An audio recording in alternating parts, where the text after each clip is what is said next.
friends, and welcome back to Paint Brave, the podcast where you can find a little bit of encouragement, discover new ways to make your hobby more fun, and most importantly, learn to paint bravely. All right, we just got off of a holiday break, sort of. Not that we took a break from doing the podcast or anything, but some downtime, some holidays, some Christmas. Got some stuff to talk about, so we're gonna jump right into it. What you been up to? Besides that, I guess. I've eaten many chocolates. Yeah, a lot of chocolate. That's it, I guess. I got to play in the third session of a D&D game, and I think session 3 is a session that really cements that this D&D game might keep going. I think you're right, yeah. It's kind of a milestone number. Absolutely. Yeah. And this was the session that I brought miniatures for everybody. I had the players go on to Hero Forge, design a miniature, and that you can send a link with like the build of your character on the Hero Forge. Oh, okay. Yeah. So the players each were like, all right, this is what I think my guy looks like. All right, cool. And so I got the files, printed them up, and I told him this time I'd give him a paint job. So I gave a quick little paint job to each of the player characters in our D&D game. And we actually play in extremely low light conditions. We turn the we turn the lights off, and we have these stupid little electric candles. And nice. The DM puts like a fake wolf pelt out on the kitchen table. It's pretty nice. That's That's great, yeah. But the miniatures do not need to look particularly nice, but they do. They do look nice enough compared to the pre-painted D&D minis that these folks are used to. So yeah, that's good. It's good. You're showing them a thing. Yeah. I think there is such a big future for mini painting in the RPG side of things. That's just one of my continuing quests, is to figure out how to really reach that market. But one day. I think we'll get there. Like, yeah. I mean, obviously, like D&D is huge these days, a lot more than it has been. And I feel like we're just on the cusp, you know, we're right there. And it's going to be something, one thing or another, that's going to break into that and get people in. Because like most of the people that I know, they kind of dabble, you know, it's like, oh, you know, I might get something. Or, you know, Hero Forge has like the 3D printed, it's already colored option. So I've seen that. I'm sure that's not super cheap or anything, but it's there. So, like, the idea is there. We're almost there. We're getting there. Yeah. Yeah. It's still wild to me that there's more of a link between big war games and painting than there is between RPGs and painting. Yeah. Like, you know, when we go to conventions, there are painting events and there are Warhammer tournaments. And they don't have a lot in common. Like, those are very different activities. Whereas it just seems like an RPG is a closer link to just sitting around and chilling and telling stories. And yeah. Like painting a full, you know, tavern and having characters that you can push around. Right, where you're really more invested in the narrative and the deep lore of what's going on and the aesthetics of things compared to the tournaments, which can be very sweaty tournaments. Yeah. It's a long day. We'll get there. I did have a friend that was a DM, and he was really into buying all like the 2-dimensional stuff, and like we would use minis to play. But it was all on the like 2-dimensional, like, here's a little brick pathway that you lay out. And it was all in this kind of pattern that you could put it into and make the little area that you were in. They were all, you know, 1x1 grids and all that, so that you could play the game that way. And he had a lot of that stuff, like boxes of that stuff. But I was the only one that painted miniatures for that particular campaign. And that was a while back, but like, that it's right there. It's right there. I know, man. I know. But the players in my game were looking at the minis like, oh, this is really cool. Like it's doable. It's so doable. But Yeah. anyway, yeah, third session, we finally got minis for our player characters. Like in the previous sessions, we were like, I'm the wolf. They just pulled from the pile of the DM's pre-painted miniatures. Mm-hmm. Just like, I'll be this one today. Yeah. I'll be the Rat Man. You're a 7 foot tall barbarian. Yeah, he's fine. I'll be the Rat Man today. Like, no, So everything's we'll on a 25 millimeter base. It's fine. It's so much better to have your actual character. So much. Oh better. yeah, yeah. Yeah. And in a little more personal news, the DM did break up with their girlfriend, but it looks like that is not going to negatively impact the game. We do have one few. Yeah. Now that you've hit session 3 and you're down a player, you're still feeling pretty good about this, is what you're saying. Or it's like better. Possibly better. Possibly. Well, yeah, okay. No, it was a little bit large to begin with. It was a 6-player 1DM table to begin with, which is definitely on the larger side of things. Yeah. 1 player, 5 players, 1 DM. Probably better. So. Anyway, that may be going on into the future. We shall see. Very nice. What's new with you? Man, I don't know. Just been hanging out mostly. Like, I haven't done a lot of hobbying. I've gotten some hobby stuff. Like, I did get some cool Christmas presents and that kind of thing. Yeah, I got more bases. Can't have enough of those. Like, I got 100 pack of 25 mil bases. I'm pretty stoked about that. Perfect gift. Yeah, no, I thought so. 100%. Like, pull that thing out of the stocking. Like, yeah, that's right. You fit 125 millimeter bases in a stocking. Keep that in mind for next year. I got 1 paint for Christmas this year, and I had it on my Amazon wish list. It was Scale 75 Fantasy and Games Goblin Flesh. And I did get that. I was pretty excited about that because it's been on my list for a while because I have an old bottle that's basically almost gone. It's one of the paints that I've used for a long time to add the highlights to goblins. It just is a real nice, like, moot green kind of green. But I got the bottle, and I noticed that they got new caps for the Scale 75, which I thought was pretty interesting. They're even nicer than the old caps. They're like the AK looking caps. And I thought that was kind of weird. The future is coming for us all. I know. Yeah. It's kind of insane. But that happened. I thought it was notable because I wasn't expecting it. Yeah. Right on. I also got I got a nice multi-pack of brushes. I like that. They're they're like some German fake Kolinsky something. They're not real. They're synthetic Kolinsky or whatever it is. But they seem pretty nice for a multi-pack, like nicer than average. Yeah. So I'm pretty excited to use those. Yeah. Yeah, so in this episode here at the end of the year, the beginning of New Year, I kind of want to do some predictions of what the next year might hold. And I'm thinking synthetics. Synthetics are going to have their moment.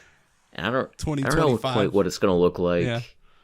Yeah, I mean, natural hairbrushes are good, and they're generally accepted as durable and pointy and useful things to have, and they're expensive, and they haven't. Yeah, they're proven. They're scientifically proven. They're sometimes hard to get the proper hairs in the proper countries to make the proper brushes. I mean, that'll be the biggest issue, anyways. Like moving forward, right? You want to talk politically speaking. Yeah. Like we don't know. There have already been problems with this. That it looks like there may be more instability with things traveling around the globe in the future. So yeah. I think synthetics are going to have a moment. I don't know what it's going to look like, but there's going to be some sort of compromise of like, here's a synthetic that's pretty good. That's the right price point. That actually is. Something just a notch above golden Taklon at a price that's not too many notches above golden Taklon. Yeah. I don't know. I mean, honestly, even if I had to spend $20, right, on like the best synthetic brush that acted like a natural hair brush, if it still held a point, it didn't get curly and weird, and it just worked, I would be fine with that. Like, I spent $20 on a Winsor & Newton Series 7 brush, and I feel fine with that because it lasts me 9 to 10 months for the way that I paint, right? Like, that's fine. I'm okay with that. So if a synthetic brush came out and worked, even if it lasted me 4 months, I would feel okay about that. I'd want that price point closer to $5, but I hear you. I don't know. At this point, like $10. I hear you. Yeah. We'll meet in the middle. We go $10. $10 sounds pretty good for a good paintbrush. Like, I'm okay with that. Yeah. Yeah. Like, over the last few years, we've seen lots of waves of new paints and reformulated paints and all that stuff, but brushes, even more than paints, have stayed pretty similar. And there have been new lines and rebrands and stuff, but it hasn't seen a whole lot of change. And I think wherever that change is going to be, it's going to be on the synthetic side of things. And I don't know. Yeah. I don't know. You test out your new brushes. You get back to us one of these days. Let us know how they went. I'll definitely do an update. I've already kind of done like a little test, some water and trying to push it around, and the tips seem pretty good for being this kind of in between, fake stuff. We'll see how it goes. Man, I also I got me a box of Wargames Atlantic, The Great War. Yeah, so some World War I British infantry units, specifically for Trench Crusade. Like, I'm not playing a historical war game at this moment. I'm gonna be cutting these up, and it's gonna be great. And the kit looks pretty nice too, honestly. Like, it's the high impact polystyrene. It's nice sprues and everything. So yeah. Wargames Atlantic are something I gotta look deeper into. I've been after you left Salt Lake City, I got to hang out with Malev Flo Shinobi for a few hours, and we hung out at a local store there, and we were talking about them Wargames Atlantic sets. And yeah, dude, I mean, don't sleep on Wargames Atlantic. Packed. They've got some cool kits. Yeah, they do actually have a good variety. And like the sprues they look like the Frostgrave stuff, where it's like, oh, here's just more heads than you actually need. There are probably, I don't know, let's see here, 1, 2, 3, 4, 5, 6, 60 heads in this box. What? Yeah, there's a lot of stuff in each box. In fact, there might even be more like 120. There's heads on the other side too. So it's a lot. Like, these are not bad at all. It makes 30 models. Actually, I didn't realize that. It's 30 models, and this box is like $35. Wargames Atlantic, man. Yeah. It's something I gotta learn more about in the future. One day I'll pick up a sampler pack. Yeah. Get something. Yeah, because they have everything from knights to halfling snipers to the Great War miniatures. They got a lot of stuff. They do. I was actually looking at some of those knights too, because I wanted to like mix, like, oh, I'm gonna put a knight head on this World War I guy. Makes sense, right? So I was gonna pick up one of those and see that as well, see how those look, because the kits, like the actual models, the way they're painted, at least in the art that they use, looks pretty nice. And if it's as nice as what's in here, which I would assume it would be, then it's probably worth picking up for the same. It's like $35 for a boatload of models. So yeah, they are on the I would say the more realistic 25 millimeter scale. Like, it's definitely not heroic. They got some tiny little hands, So I don't know how they are to paint up, but we'll see. We'll see. Or how they are to chop up and put on your trench board. Yeah, that's true. That too. Yeah. Yeah. I mean, a lot of the models in that game are on 25mm bases, so I think it's okay. The models that are official for that game are definitely kind of like 30mm heroic, like they're kind of in between. So it might be okay. I mean, I built 25mm stuff for it already. Like I have a ton of it that I used. I made it in a video with all the trench work stuff and, you know, the Victoria miniatures, offcuts and miscasts and all that. And those look really cool. So I'm sure they'll mix with at least that stuff. So it should be fine. Should be fine. Right on. Right on. Yeah. All right. Seems like you got some pretty good acquisitions. I did. So it was a good year. Heck yeah. It was a good year. Heck yeah.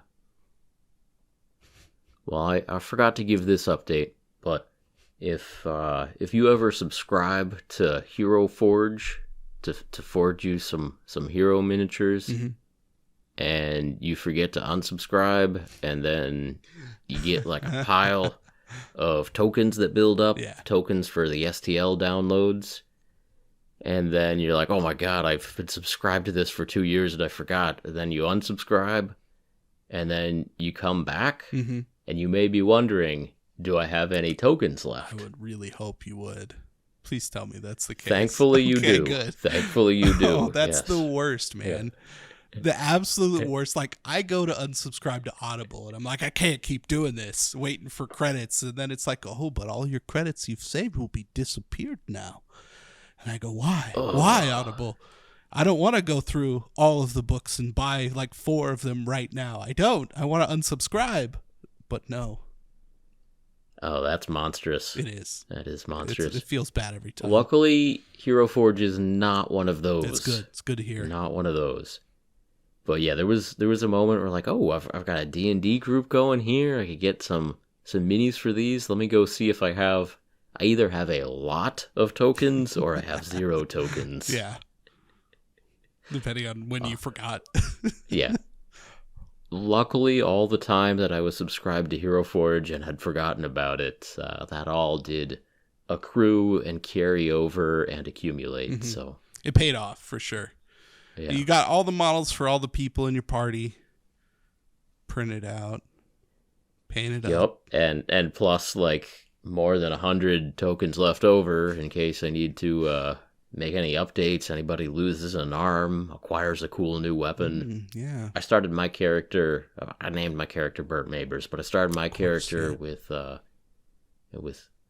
nothing. I'm a cleric. I started with basically nothing, and I'm hoping that I get a chance to acquire a shield, maybe some medium armor at some point. We'll rework the figure. And that's a good way to do it. Kind of, you get like a little save states for your potential progress, right? You're like, well, maybe he picks up a little staff or something, or he's got a little sword. So you print one of those out with a little sword and maybe a little tiny shield. Then a little bit step up, right? You get some nicer armor, nicer weapons for later. That'd be nice. Absolutely, it feels nice. It feels. And I think it's also totally reasonable to have your town gear and your out adventuring gear. You know, you get your tavern gear where you're just hanging around and meeting the locals, compared to when you're all suited up and fighting goblins. Those can be 2 different models. I like that too. Every time you switch out, you're like, hang on, I gotta go get dressed. I gotta head to the tavern, and then you swap out the model, set him down. Yeah, I like that. That's nice. It adds another layer of depth to that. That's good. Yes. Anything that adds a little bit of role play, a little bit of humor. Like, I'm in it for the humor. Yeah. Absolutely. Yeah, we not to share my whole D&D game, but our party just went out drinking, and then we went to the local poster board of like quests and jobs. We went to the local job board, and we did the thing where we just grabbed all the posters off of the board so that nobody else could take the jobs. Right, yeah. We had a few more beers, and we picked one of them, and we went and did it at like 3 a.m. game time. Fantastic. It's good to have fun. Yeah, exactly. Very nice. More fun than a 3-hour game of Warhammer where you get tabled on turn 2, I tell you that. Oh, man. That's a different story. Yeah. It is a different story. Yeah. Dude, I have, for 2025, I do have a lot of high hopes for smaller skirmish style spearhead, if you will, like that level of game. I really think that it's coming into its own. Like, people are starting to really latch onto those kinds of things, and we're starting to see a lot of people get behind things. I mean, Trench Crusade, I've obviously talked about a billion times at this point, but I think it's a really good indicator of how people are feeling, right? Vote with your wallet, right, so to speak. It did really well. People are wanting that style of smaller skirmish game that has depth to it. And I think this is the year. I think it is. Yep, and let's see if any individual games carry through. Mm-hmm. If people are excited about Trench Crusade now, I hope they're excited about it a year from now. I hope so too. Yeah, I really do. I hope it's not just some, flash in the pan kind of thing. And then everyone switches over to something else, and nothing takes hold. But yeah, we shall see. We shall. Part of the reasoning behind that too is that Games Workshop has basically come out with more spearhead boxes to update the other things that people were actually asking for. They're like, well, we like spearhead. Can you make these other things? And I don't know, they could have been on the docket before, but who knows?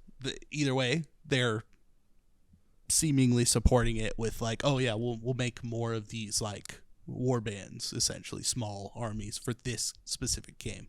So like, it's looking good. Things are looking good. Yeah. I think I will be painting 2 spearheads this coming weekend. So really? We're recording this right ahead of the Everwinter convention in Boston. Yeah. So I'm going to Everwinter, and I think I'm in charge of kind of hanging out in a hobby room. Perfect. And in the hobby room, we're going to bust open a box of Scaventide. Yes. And the idea is just to get volunteers who need a place to sit for a little while to paint both of those spearheads that are in the Scaventide box. And the idea is that hopefully by the end of the convention, we'll be able to have a little exhibition game between the 2 painted factions and then raffle them off. I think that's the plan right now. We'll let you know how it turns out. I'd say that's doable. Like over a weekend, doable. That's definitely doable. Yeah. It depends how many volunteers I can rope in. Depends if That's fair. Depends if the hobby room is in a far corner of the hotel or if it's actually a place people go. I guess we'll see. And you'll be painting a box of Scaventide this weekend. Fantastic. I mean, that's not a bad. Yeah. That's not a bad time. Yeah, dude. There's some sweet models in that box. I'll tell you what. Yeah. I'm looking forward to it. I really am. And also, I just think this is another opportunity to kind of explore what painting and hobby events can be done at conventions. Because, we've talked about how the tournaments are always a fixture of these conventions. And then there are painting classes, which is awesome. Trapped Under Plastic does their live show. There's a few other things you can try to do with paint. I mean, there's painting competitions. Painting competitions can be a fixture of a hobby convention. But just exploring what can be done for this hobby live as a community to get people excited. That's not just filling up a hall with 50 Warhammer tables or whatever. So. That would be an interesting thing to look into and actually test out, I guess. Like, there's speed painting competitions, there's things like that. Right. How like, what are the kinds of things that we could legitimately do to be at a convention and have something that was interesting to a large group of people that was miniature painting focused? Because that's tough, man. That's a tough question to answer. So I've forgotten, when I first had the idea for this hobby room where we paint a couple of spearhead boxes, I had some names for it, and I forgot all of them, but tag team painting, group painting, team, I don't know. Well, hopefully I'll come back to you with a real solid name for it at the end of it, but yeah, that is the intent of this, is to just kind of do a trial run of hobby stuff you can do at conventions to get people working together, having a good time. Yeah. And maybe we'll make some cool models that we'll raffle off at the end, and that'll be cool too. So it will. That'll be cool. Yeah. That's the plan. All high hopes and high energy and excitement right now. And we'll report back later. Yeah, I love it. Yeah, I'm trying to think. So I also got, what's it called? I gotta see what it's called. It's called Silicone Putty. From a company called Let's Resin. That's what it's called, the company. I don't know about that. I don't know. I saw it on the internets, and I got it. I got it because I thought it looked cool. It's a 2-part putty that you mix together, and it creates a soft mold, and then it hardens, into a silicone mold. And I thought that would be fun to try out and make some parts that I can use over and over again, and just have like permanent molds that set aside. And it's like, here's a 2-part mold that I made for some cool backpack that I need 20 of for some reason. So is it to make resin bits out of, like, I think like you 2-part casting resin or green stuff, or what are you pouring in there? I think you could do it with resin. I've seen like the videos I've watched about it are like, oh, we poured, this UV resin in and we cured it in there, which I think is a terrible idea. But that's what they were showing. 2-part resin, like the stuff that you mix and pour, like that would obviously work just fine. But I think you'd have a weirdness like getting the 2 parts together because it's not like an actual resin mold. But I think something like Milliput or green stuff makes the most sense, where you could kind of jam it in there like Play-Doh and you could mush it and get it there and have a gnarly mold line most likely. But, if you're replicating something and you're trying to get it for kit bashing, or, I need the same gun on 20 guys or something, like, you're making something specific, then I think that's really what it's for. Then that's my plan. I want to have like, cause I got all these, again, we're just going to keep saying it, Trench Crusade models I've been working on. And I have backpacks, and I like a couple of the ones that I have, and I don't necessarily want to go and like 3D print a bunch of other ones. Like, I like the one that I have, and I only have a handful of them. So replicating that in a 2-part mold that's like, okay, I can just scrape the sides of this backpack a little bit is fine. Like, they all have green stuff backpacks. Cool. Like, that feels doable to me. So that's really why I got it, and it seems like it'll be fun to make cool permanent molds that it's like anytime I need, I can just pull it out and make something. So it does sound fun. Yeah. I believe in you. You'll figure out something. Yeah. We'll update on that. And if I ruin $20 of silicone putty, that's more likely actually, but we'll see. See how it goes. Oh well. Live and learn. Okay. Yeah. What else we got? Well, I've been doing a little painting on some pirates. I got some freebooter pirates. Okay. From Freebooter's Fate.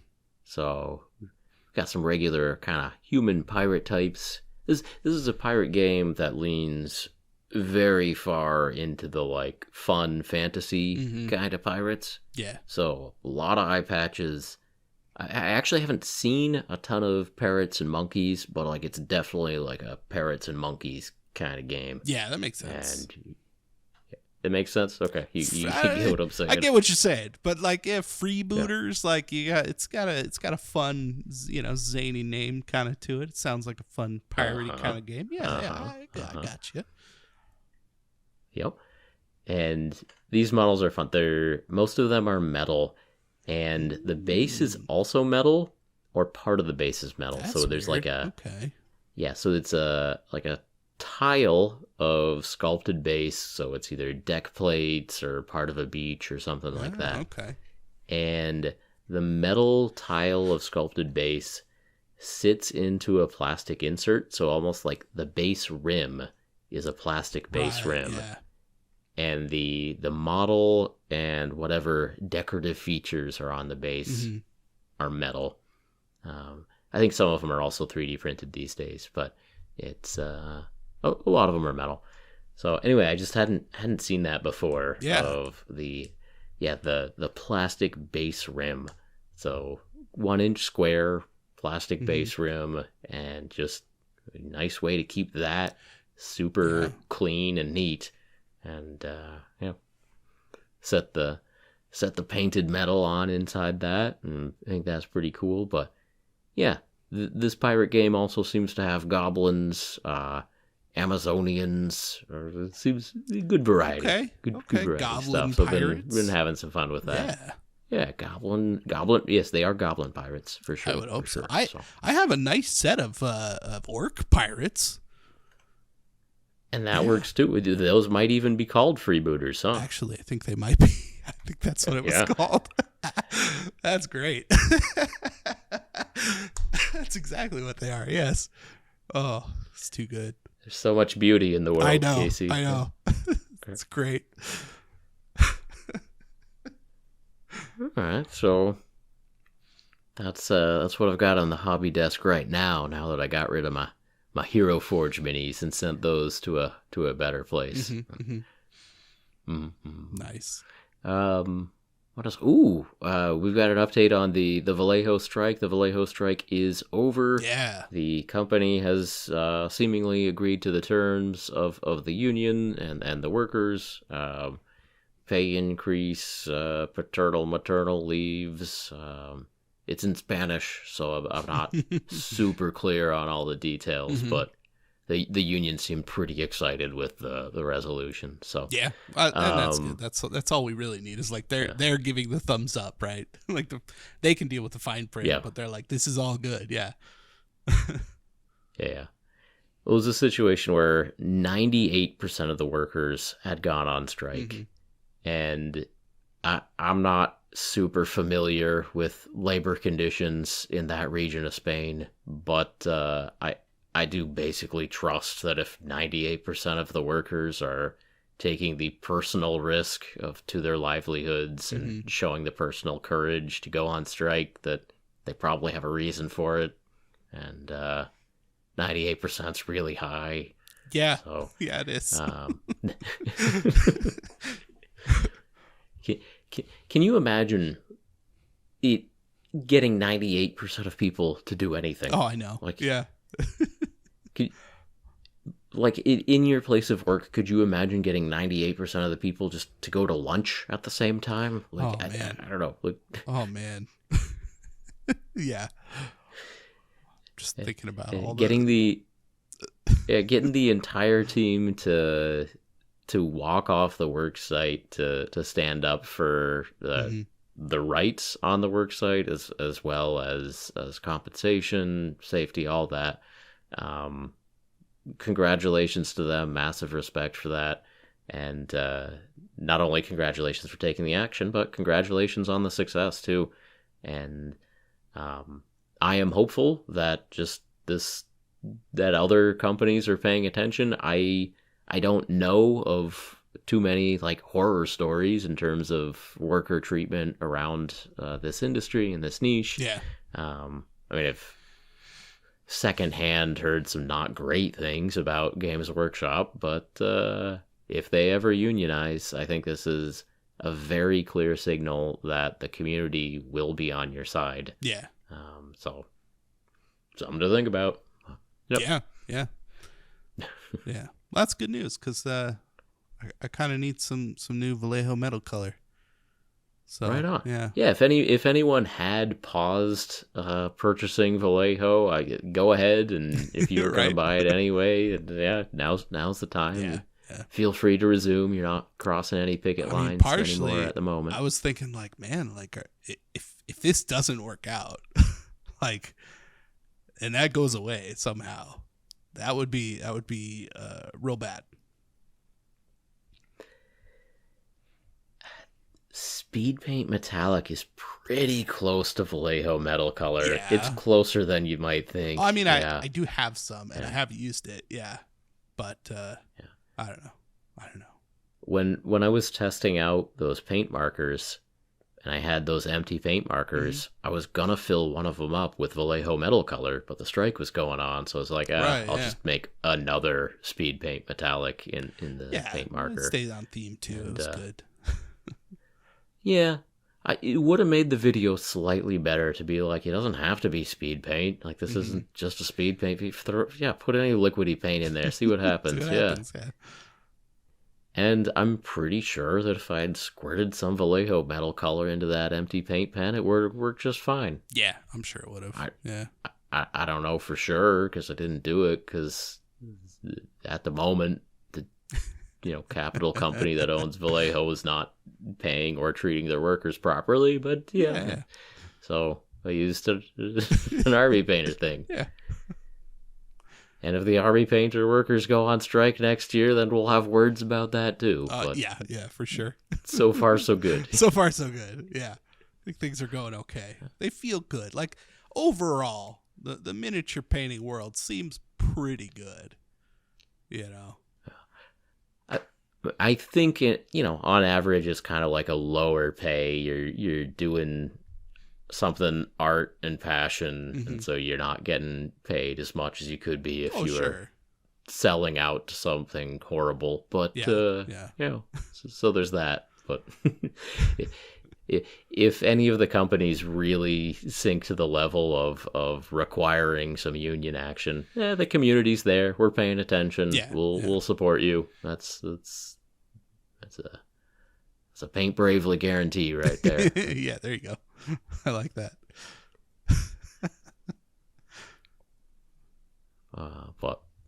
But buy Vallejo again if you live in a country where they refill their racks when they run out at game stores, Yeah. I don't know that they do where I live. Not in America. No. Not America. So in America for the last few years, Vallejo had been down on a little bit of a downward slide just because availability is hard for retailers. There are a lot of small stores in America that just have a half-empty rack of Vallejo. I saw one last year in Philadelphia where they just had a Vallejo rack in the back room with like 2 paints on it. Just like, we can't get them to refill it. So I don't know. Not putting the rack out. Yeah, that's a good call. Yeah.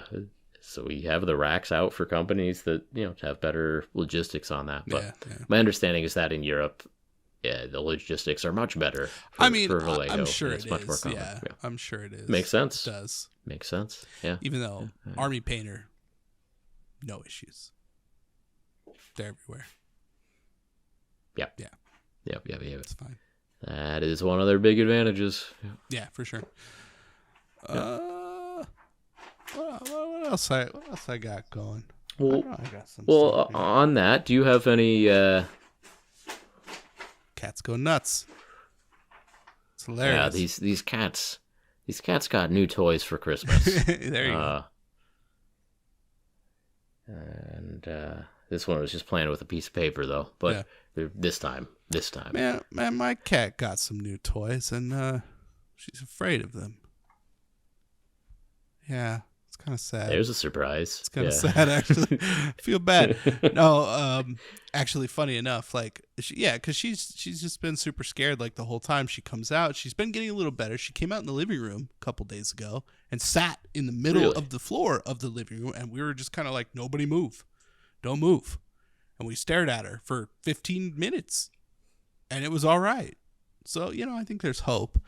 But we were talking about maybe getting another cat. Because maybe she needs a buddy to pull her out. Try again. Yeah. Find one that's a little more outgoing. But yeah. So we're thinking Better about luck next time. That's right. Yeah, man, I've had They can't all be winners, exactly. man. I've had a They lot can't of all be cats, and winners. like I've had a handful that were just like, yep, they just hid in wherever, and they came out occasionally. And then I've had them where they're just like up in your business all the time, like can't be left alone. They are all defective in their own way. Exactly, They really are. There's always just something wrong. There's something wrong with them. Yeah, exactly. So I've been thinking about that, but yeah. Well, that's pretty cool. That's a Christmas miracle. Yeah, a little bit. That's nice. Not bad. All right. So yeah, I was gonna ask you what, thinking about all these paint brands, and we're entering a new year here. Got any predictions for the future of what we're gonna see on that front? Man, I gotta say I didn't really see like paint markers coming in. That seems kind of like a pretty fresh approach. Yeah. But that obviously was this year. So, Well, it just started this year. Yeah. I can see this. I don't know if it's going to be a fad or if it's going to be a real thing, like a real addition to how people actually do their business at the painting table. Yeah. But I think we're at the beginning of whatever this cycle or bubble is on paint markers. Yeah, I would agree with that. I think we've got a year or two of seeing more paint marker releases for sure. Yeah, I think so. Obviously, like, the video that you made about it is doing pretty well. Like, a lot of people did definitely watch that interested in the idea of it. Yeah. And then, obviously, other companies, jumping on that, kind of trying to market their stuff too. I think it's probably the closest thing to like bridging the gap for coloring and painting. And you look at the D&D players and like kind of you can buy the pre-primed white models. Like, it's not bad. Like, grab some markers and go to town before your game and paint up a thing. Like, that's not bad. So yeah, I think that could be something that sticks around if that section of the market, if you will, kind of latches onto it. Yeah.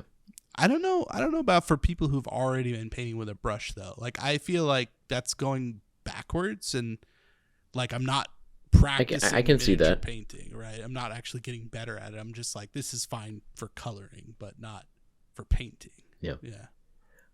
I have still been using the metallics. Yeah, I could see that. Like a sword or something. Like I actually was painting some minis, and I purposely reached for the paint markers instead of a palette to do the metallics. Nice. Okay. Yeah.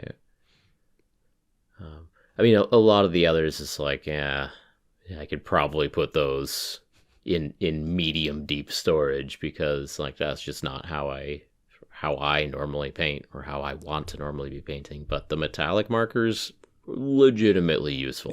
Yeah, for sure. Yeah, keeping those real close to hand. Yeah. And having them actually be model paints that like will look the same with a paintbrush or the marker does make that better for sure. Because like I've tried with Sharpies, I've done trim with Sharpies, and it's like, it's still a Sharpie. Like, it still feels weird, and it doesn't look quite the same, and I feel weird about it leaving it that way. Like, I've done trim and then gone back over with a brush to be like, no, now it's actual. Like, I didn't have to do as many coats, or it was a little easier, or just hit the tops of it or something. Like, it did help, but I still had to hit it with real paint. So having it actually be real paint is appealing for sure. Yeah, so we'll see where that goes. I think that has some life in it, and at this point we've seen several cycles of what people are excited about, in either for products or techniques, and this feels like it might be one of them. Yeah, or at least a mini cycle, mini bubble. Well, and it's definitely different enough that I think people will give it a try, right? Like, there's no reason not to. If they have a little starter set of it, 4 or 5 pens or something. Yeah. I don't know about like a full paint range though. Like, I can't think of any reason why a new full paint range would be coming out, Like, it seems like we've had a few in the last few years, and I don't know how much more that we can do. I mean, even the Scale 75 one that I looked into, it was just they updated their old game color range. You know, rebottled it, did the what do you call it, like the logo and all the stuff on there, and that's about it. I don't think it's too different, and I liked that range, so it was like, oh, okay, well, I can get some colors that I didn't have before, and that's fine. Other than that, though, I don't know. Like, I hear you. I think for the paint markers, though, you can't mix colors like on a palette the way you can with regular stuff. So if they're coming out, I can see them coming out as like full ranges. Oh, they'd so have to. We'll see. Yeah. Gosh, and even then, we shall see. I don't know. It's like weird on one hand because they are like this marker to paint and to do it quickly, and it's speed paints. Like, having a limited palette means you're going to get your model done quicker. You're just not going to have as much variety on that model. So, like, you know, all your leathers are going to kind of look the same. Everything's kind of going to be there, and it's going to be what it is. Like, going deeper feels like not necessarily the right way to approach that. Like, if you're going to go wide with paint markers, you might as well just paint with a brush. You know what I mean? It feels weird. I'll be curious to see what the store racks end up looking for those too. Yeah. Or if they are just sets. I don't know. I mean, that seems like something that's coming in the next year. Yeah. Yeah, but I don't know. I don't know what else for paint. It's a tough one because I feel like people are going to continue to try. Like, there's going to be some miracle paint that comes out, you know? Yeah. There have been more lines of paint than I thought possible. I know there's a line of bear cavalry paint coming along at some point that's focusing on a little more on like environmental sustainability side of things. Mm-hmm. So just new approaches and angles. They're still very early on, I think, but we may be seeing more of them. There are a ton of like small and medium-sized companies that are doing paint. Yeah. And I wouldn't think that the market has room for all of them, but there are a lot of them. I mean, honestly, like for us as consumers of mini paint, like, you can't really ask for anything better. Like, that's what we want. We want all of these people to be doing this stuff because, you're going to get that, like, oh, this is eco-friendly paint all of a sudden that nobody would have made. But there's a hole in this market at this point, right? Yeah. We're going to get stuff that is very specific. I mean, there are paint lines that are like, oh, well, this is specifically for glazing. This is all this paint is for. Like, don't buy this if you're not just going to glaze. And there's a market that supports that line of paint. There are enough people that do that. So I do think that's pretty cool. Like, it's nice to see these very niche and specific paints thrive in their own right. I just don't know that there's much left in the way of niches in that, area. Yeah. I like your point, though. Like, from our point of view, this is a good thing. Yeah. More options, more competition, more people trying to make something that's worth our time. Awesome. Yeah. Awesome. I'm from their point of view, like, I mean, good luck. Good luck. It seems to already be a decently saturated market, but hey, show us what you got. Yeah, exactly. Yeah.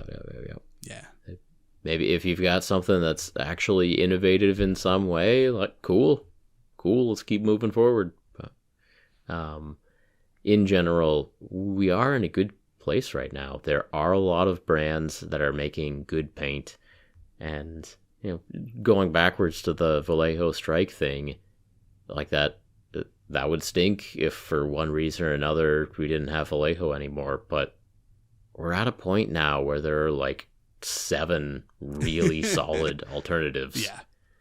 And I don't want all of them to meet some terrible fate. I hope that there continue to be like 8 really good options out there for mini painters. But well, it's weird. We're in this phase of like the industry, right? The miniatures hobby industry, where there's innovation happening, and eventually we're gonna hit the like consolidation part of it, where things are gonna fold in on themselves and companies are gonna merge and things are gonna get bought out.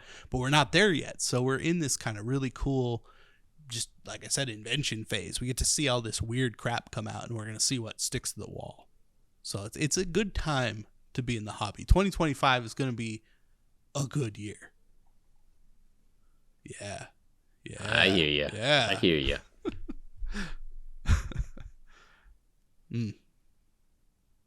Something to think about right there. Something to think about. Got a lot to think about. Hobby innovation. Yeah. Hobby gadgets. Yeah. Good. I don't know if there's been a lot of good hobby gadgets. Like that, there's a handful of things. The mold line scraper, I think that's a pretty neat gadget. It's a gadget, yeah. Yeah. That's for the models. You need some like painting gadgets. Yeah. Painting gadgets. Yeah. Innovation. You gotta get. Yeah. Yeah. Innovation. Yeah. For painting your goblins and doing hobbies and stuff. Exactly. Yeah. Cool. All right.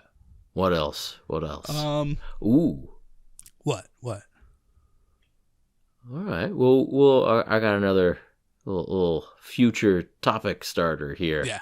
What about what's going to happen to social media in the coming year, Casey?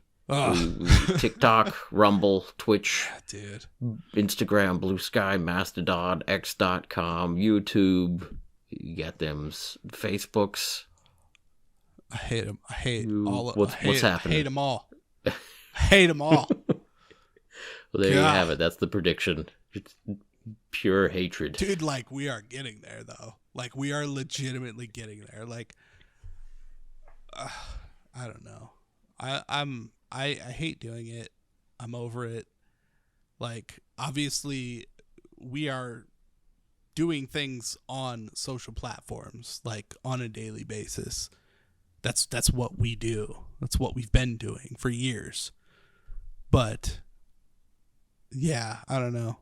I don't think it needs to be as much as it is and as wide as it is. Like, I think people need to go outside. Like, it's fine. You heard it here first. Yeah. Put some Paint Bravely in your ear holes and go outside. Go for a walk. Take a walk. Yeah, take a walk. Yeah. Don't come back for a few hours. He'll be good for you. Yeah, pretty much. Yeah, it's only going to get worse this year. We're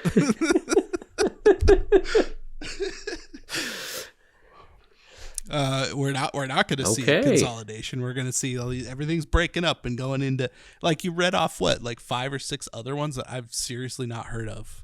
I don't know what those are. What'd you say? Yeah. I think Rumble is for people that got banned from YouTube for various reasons. Yeah, exactly. Come on. Threads, Blue Sky, and Mastodon for people who don't want to be on X.com. Mm-hmm. Yeah. It's like, here's this just because it's an alternative. Now you're here. It's like, okay, that's fine. I don't think that's going to stop anybody from doing what they were doing before. It's just, you're just feeding into another. It doesn't matter. It's not going to change anything is my thinking on this, I guess. Yeah. There seem to be some dead ends. Right. Like Threads is just Instagram funnels you to Threads, which is not Twitter. Right. And for a while, most of the content was just, I don't like Elon. Look how dumb Elon is. And now it's that mixed in with, look how cool Luigi is. So that's been an interesting twist. Yeah, interesting twist. Dude, that's... I have not checked out Mastodon. I can't keep up with TikTok. I think Blue Sky might legitimately be it a seems hobby place. to be the one where people are going to more than the other ones. It's the one I've actually heard about more often. But even then, just the fact that it's not Twitter or not X, I guess, is not like a great it doesn't matter to me. Like, I don't know. I wasn't on the other platform. You weren't on Twitter a whole lot before. So I never cared. It was okay. So there is a use for kind of like a microblogging site. Mm-hmm. And Twitter, definitely they all have a different feel to them, and Twitter was always like the place where you go to fight and microblog. Yeah.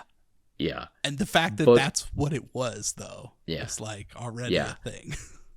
So that was already bad, but then it got like a lot less moderated and a lot more racist. Sure. And then finally people got like to the breaking point where there was an exodus for that. Mm-hmm. People went to all of these alternatives, Threads, Mastodon, Blue Sky, and right now it seems like Blue Sky is a legitimate hobby alternative, mm-hmm. where not only did they it's not Twitter in the sense that it is not the current levels of absolute hatred, conspiracy theories, racism, what have you. So there's not that, but it also seems like people were willing to leave behind the stupid fighting. And so it seems like for whatever reason, the people who moved over are giving an experiment of like, hey, let's not do the recreational flame wars. It seems like, and who knows how long that'll last, but I don't know. That this is something I want to come back to a year from now. I think Blue Sky, in addition to kind of Instagram's gone downhill. I don't know if it's salvageable or not. But I think YouTube is still decent. I mean, we've all fallen into like... Yeah, I mean, all of the YouTubers have fallen into stupid YouTube tropes. That's what happens. Mm-hmm. But if the current state of things is good enough for a little bit of infotainment, I suspect it will continue to be in a very similar place a year from now. I mean, I think the reason that it's still kind of it's there, it's good, but it's a little stagnant is because people fall into patterns where it's like, well, I like these handful of things and I want to watch them on a regular basis like any other TV or movies or whatever they've already been consuming. So, you have your favorite channels and you just kind of watch those things. Like discovering new things is more difficult all the time, especially when you've got people with 10, 20, 30, 50, 100 million subscribers, right? Like they're taking up a large portion of that. And those are the things that people go to.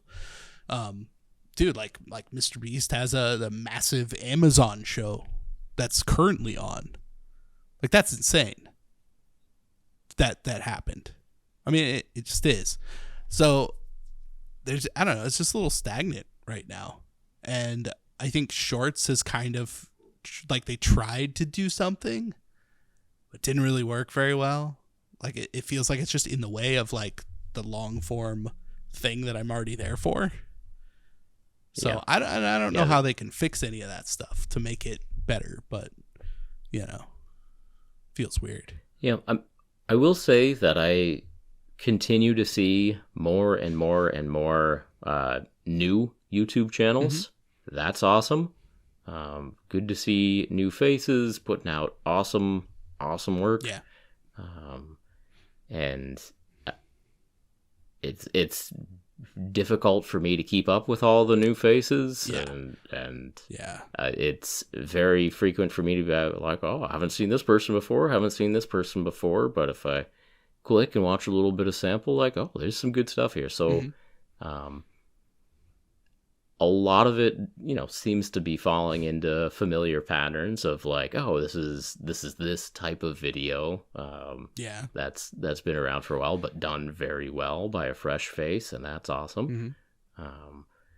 But I think YouTube will be similar next year to the way it is right now. Yeah, it feels like a slow moving kind of thing, right? Yeah. Yeah, and I do like that. I think it has longevity. I think that it'll still be around. I think people still want to see, 15-minute, 20-minute videos about a specific thing, especially if you're getting into painting or something like that, where you're like, well, I want to learn how to do this. I want to look and see how it's done from a bunch of different people who are producing decent material. Like, you get a lot out of that.